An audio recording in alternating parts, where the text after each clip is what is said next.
Le Père Goriot, Honoré de Balzac, lu par Équilivre, livre audio.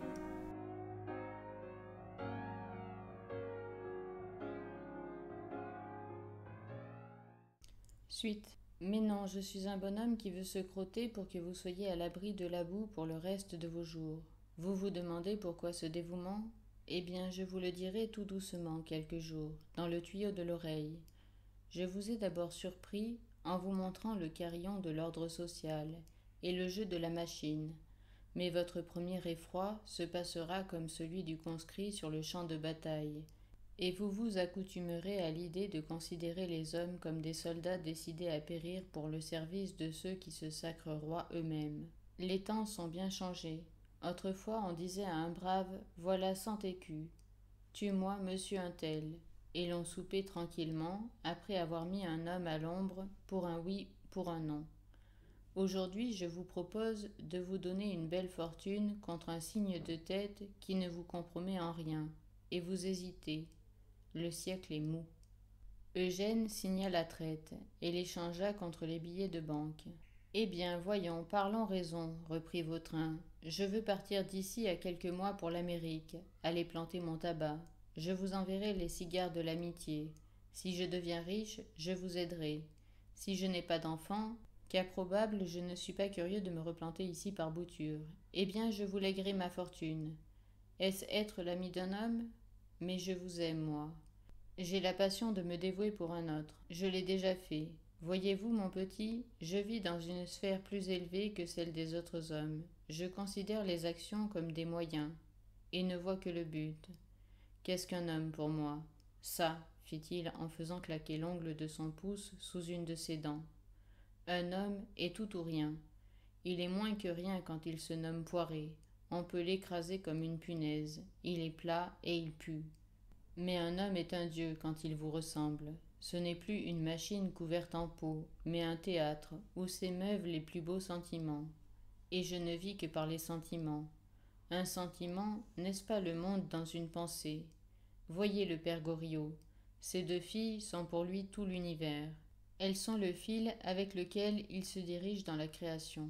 Eh bien, pour moi qui ai bien creusé la vie, il n'existe qu'un seul sentiment réel, une amitié d'homme à homme. Pierre et Jaffier, voilà ma passion. Je sais Venise sauvée par le cœur. Avez-vous vu beaucoup de gens assez poilus pour, quand un camarade dit « Allons enterrer un corps », y aller sans souffler mot ni l'embêter de morale? J'ai fait ça, moi. Je ne parlerai pas ainsi à tout le monde. Mais vous, vous êtes un homme supérieur. On peut tout vous dire. Vous savez tout comprendre. Vous ne patrouillerez pas longtemps dans les marécages où vivent les crapoussins qui nous entourent ici. Eh bien, voilà qui est dit. Vous épouserez.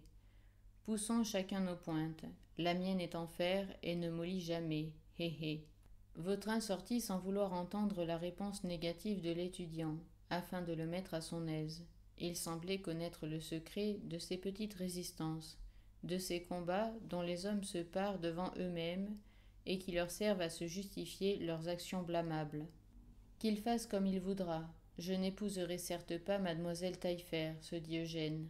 Après avoir subi le malaise d'une fièvre intérieure que lui causa l'idée d'un pacte fait avec cet homme dont il avait horreur mais qui grandissait à ses yeux par le cynisme même de ses idées et par l'audace avec laquelle il étreignait la société, Rastignac s'habilla, demanda une voiture et vint chez madame de Restaud.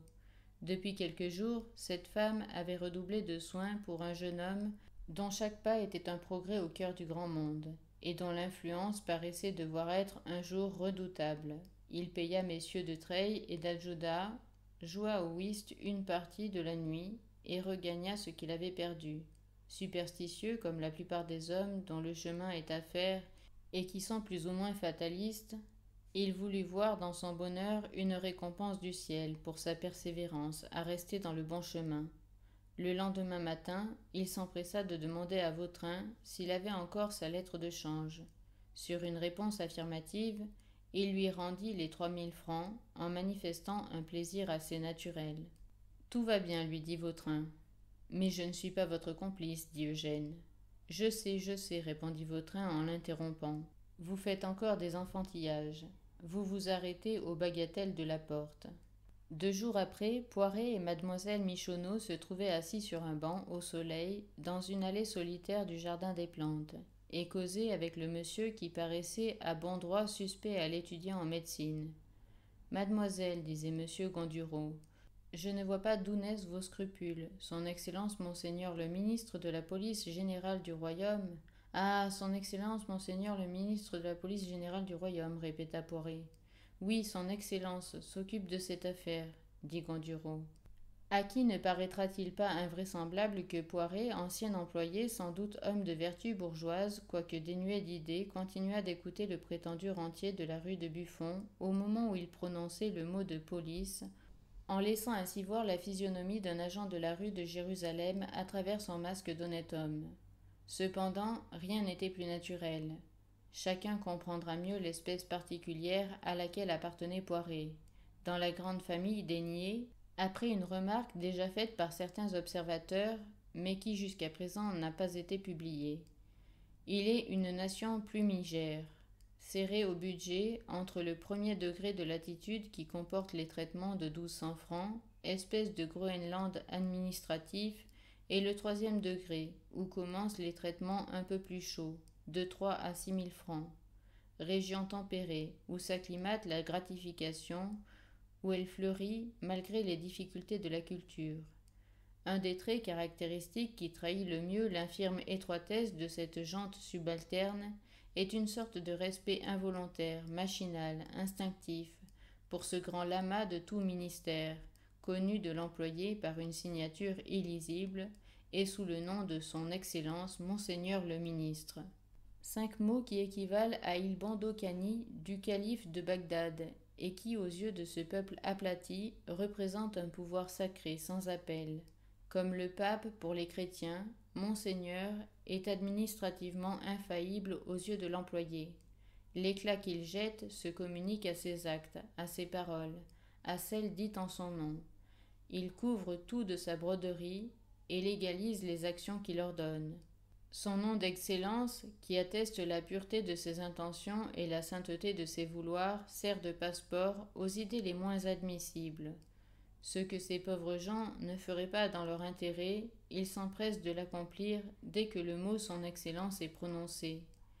Les bureaux ont leur obéissance passive, comme l'armée à la sienne, système qui étouffe la conscience, annihile un homme et finit, avec le temps, par l'adapter comme une vis ou un écrou à la machine gouvernementale.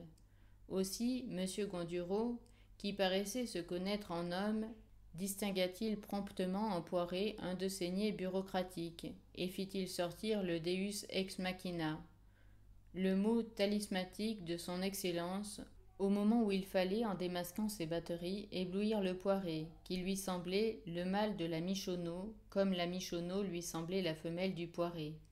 Du moment où son Excellence elle-même, son Excellence Monseigneur le... Ah, c'est très différent, dit Poiret. Vous entendez, monsieur, dans le jugement duquel vous paraissez avoir confiance, reprit le faux rentier en s'adressant à mademoiselle Michonneau. Eh bien, son Excellence a maintenant la certitude la plus complète que le prétendu Vautrin, logé dans la maison Vauquer, est un forçat évadé du bagne de Toulon, où il est connu sous le nom de Trompe-la-Mort. Ah, Trompe-la-Mort, dit Poiret. Il est bien heureux, s'il a mérité ce nom-là. Mais oui, reprit l'agent, ce sobriquet est dû au bonheur qu'il a eu de ne jamais perdre la vie dans les entreprises extrêmement audacieuses qu'il a exécutées. Cet homme est dangereux, voyez-vous. Il a des qualités qui le rendent extraordinaire. Sa condamnation est même une chose qui lui a fait dans sa partie un honneur infini. C'est donc un homme d'honneur, demanda Poiret. À sa manière, il a consenti à prendre sur son compte le crime d'un autre, un faux commis par un très beau jeune homme qu'il aimait beaucoup, un jeune Italien, assez joueur, entré depuis au service militaire, où il s'est d'ailleurs parfaitement comporté. Mais si son Excellence le ministre de la police est sûr que M. Vautrin soit Trompe-la-Mort, pourquoi donc aurait-il besoin de moi, dit mademoiselle Michonneau. Ah oui, dit Poiret, si en effet le ministre, comme vous nous avez fait l'honneur de nous le dire, a une certitude quelconque. Certitude n'est pas le mot, seulement on se doute. Vous allez comprendre la question. Jacques Collin, surnommé Trompe-la-Mort, a toute la confiance des trois bagnes, qui l'ont choisi pour être leur agent et leur banquier. Il gagne beaucoup à s'occuper de ce genre d'affaires, qui nécessairement veut un homme de marque. Ah ah, comprenez-vous le calembour, mademoiselle, dit Poiret. Monsieur l'appelle un homme de marque, parce qu'il a été marqué. Le faux Vautrin, dit l'agent en continuant, reçoit les capitaux de messieurs les forçats, les place, les leur conserve, et les tient à la disposition de ceux qui s'évadent, ou de leurs familles, quand ils en disposent par testament, ou de leur maîtresse, quand ils tirent sur lui pour elle. De leur maîtresse, vous voulez dire de leur femme, fit observer Poiret. Non, monsieur, le forçat n'a généralement que des épouses illégitimes, que nous nommons des concubines.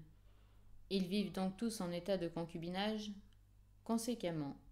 Eh bien, dit Poiret, voilà des horreurs que monseigneur ne devrait pas tolérer. Puisque vous avez l'honneur de voir son Excellence, c'est à vous, qui me paraissez avoir des idées philanthropiques, à l'éclairer sur la conduite immorale de ces gens, qui donnent un très mauvais exemple au reste de la société. Mais monsieur, le gouvernement ne les met pas là pour offrir le modèle de toutes les vertus. C'est juste, cependant, monsieur, permettez. Mais laissez donc dire monsieur, mon cher mignon, dit mademoiselle Michonneau. Vous comprenez, mademoiselle, reprit Contureau, le gouvernement peut avoir un grand intérêt à mettre la main sur une caisse illicite, que l'on dit monter à un total assez majeur, Trompe-la-Mort encaisse des valeurs considérables, en recélant non seulement les sommes possédées par quelques-uns de ses camarades, mais encore celles qui proviennent de la société des 10 000. 10 000 voleurs, s'écria Poiret effrayé. Non, la Société des 10 000 est une association de hauts voleurs, de gens qui travaillent en grand, et ne se mêlent pas d'une affaire où il n'y a pas 10 000 francs à gagner.